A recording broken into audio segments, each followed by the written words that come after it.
News 18 Assam north ইষ্টৰ বাতৰিৰ big impact পৰিছে বেলতলা বজাৰত। বেলতলা বজাৰত যি গুণ্ডা টেক্স সংগ্ৰহ কৰিছিলে সেই বাতৰি সবিস্তাৰে নিউজ 18 অসম নৰ্থ ইষ্টে প্ৰকাশ কৰিছিলে। তাৰে পিছতে তৎপৰ হৈছে আৰক্ষী প্ৰশাসন, বিশেষকৈ বশিষ্ঠ আৰক্ষী আৰু দিছপুৰ আৰক্ষী থানাৰ অধীনত পৰে বজাৰখন। এটা ভাল পৰে বশিষ্ঠৰ অধীনত, আনটো ভাল পৰে দিছপুৰ থানাৰ অধীনত।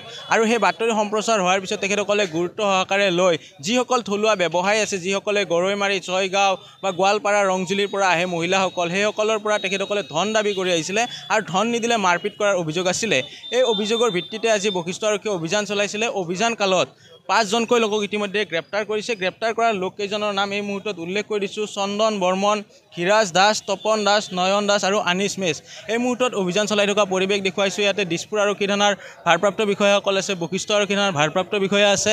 সমান্তৰালভাৱে দিছপুৰ আৰক্ষী থানাৰ যিহেতু 3টাকৈ ভাৰপ্ৰাপ্ত বিষয়া দিয়া হৈছিলে, ল এণ্ড অৰ্ডাৰৰ বেলেগ, অন্যান্যৰ বেলেগ পৃথকে সেইসমূহ অভিযান এই মুহূৰ্তত চলি আছে। আৰু এই অভিযান কালত প্ৰায় লক্ষাধিক টকা জব্দ কৰিছে, ৰচিদ জব্দ কৰিছিলে। আৰু আৰক্ষীৰ পৰা এটা বিশ্বস্ত সূত্ৰ সদৰি কৰা অনুযায়ী এই যি গোটেই বজাৰখন চলাই আছিলে, পাটোৱাৰী উপাধিৰ এজন লোক জড়িত আছে আৰু পাঠক উপাধিৰ এজন লোক জড়িত আছে বুলি উল্লেখ কৰিছে। আৰু এই মুহূৰ্তত মহানগৰীৰ বেলতলা বজাৰত অভিযান চলিছে। বিশেষকৈ এই বজাৰখন 2টা দিনত বহে। এটা দিন হৈছে বৃহস্পতিবাৰ আৰু আনটো দিন হৈছে দেওবাৰ। যিহেতু বৃহস্পতিবাৰ আৰু দেওবাৰে নিউজ 18 বাতৰি সম্প্ৰচাৰ হৈছিল। বাতৰি সম্প্ৰচাৰ হোৱাৰ পিছত তেখেতসকলে বৃহস্পতিবাৰলৈকে ৰ'ব লগা হৈছিলে আৰু ৰোৱাৰ পিছত এনেধৰণে অভিযান চলাইছিলে। আৰু অভিযান কালত 5জনক গ্ৰেপ্তাৰ কৰিছে। এইসকল যি মহিলা, বিশেষকৈ ৰংজুলি, গোৱালপাৰা, অন্যান্য স্থানৰ পৰা আহে, এই মহিলাসকলে যেতিয়া বজাৰত বহে তেখেতসকলৰ পৰা ধন সংগ্ৰহ কৰিছিলে আৰু সংগ্ৰহ কৰাৰ পিছত আজি গ্ৰেপ্তাৰ কৰিছে। কি গম পাইছে আপোনালোকে? মোৰ পৰা লৈ গৈছে 800 টকা লৈ গৈছে আজি।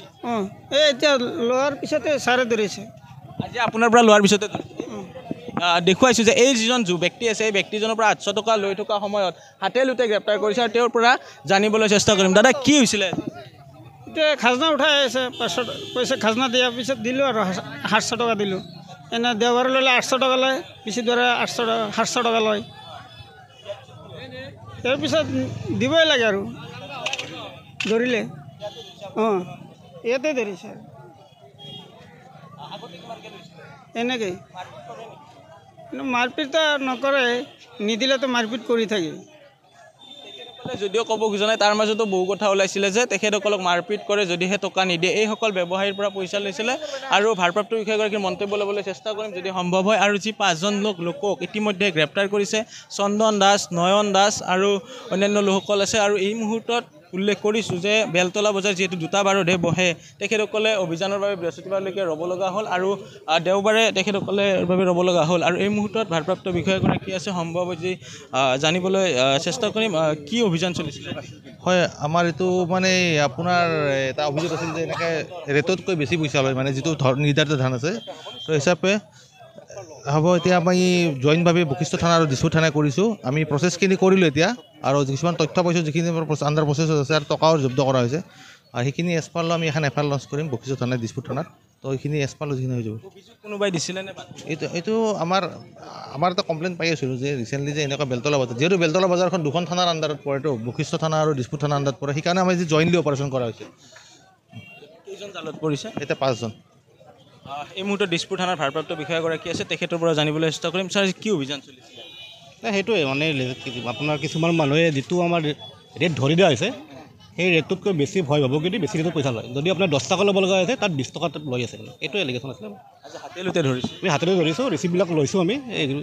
আমি এটা কেছ ৰেজিষ্টাৰ কৰিম আৰু যিটো এছ পাৰ লয় এইটো আমি হেৰি কৰিম। পূৰ্বৰে গোচৰ ৰুজু আছিলে নে এতিয়া নিজাকৈ? নাই, এইটো ফ্ৰেছ ৰেজিষ্টাৰ হ'ব। তো দিছপুৰ থানা, বশিষ্ঠ থানাৰ পৰা কেছ FIR দিয়া হ'ব। আমি দিছপুৰ থানাৰ ইনভেষ্টিগেশ্যন কৰিম। কেইজনক এতিয়ালৈকে? 5জন। এই মুহূৰ্তত ভাৰপ্ৰাপ্ত বিষয়াগৰাকী স্পষ্টভাৱে উল্লেখ কৰাইছে যে বশিষ্ঠ থানাই গোচৰ দিব, তাৰে পিছত দিছপুৰ আৰক্ষীয়ে গোচৰ ল'ব আৰু তাৰপিছত তদন্ত কৰিব। সেই গোচৰৰ ভিত্তিত 5জনক গ্ৰেপ্তাৰ কৰা হৈছে, সেই কথা উল্লেখ কৰিছে। আৰু লক্ষাধিক টকা জব্দ কৰা হৈছে।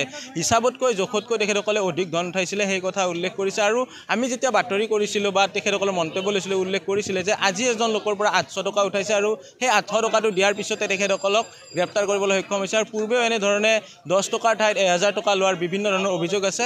আৰু এই মুহূৰ্তত আমি জনালোঁ যে বেলতলা বজাৰত যি গুণ্ডাৰাজ চলি আছিলে, সিন্ডিকেট চলি আছিলে, সেই সিন্ডিকেটৰ লগত জড়িত 5জনক এতিয়া গ্ৰেপ্তাৰ কৰিছে।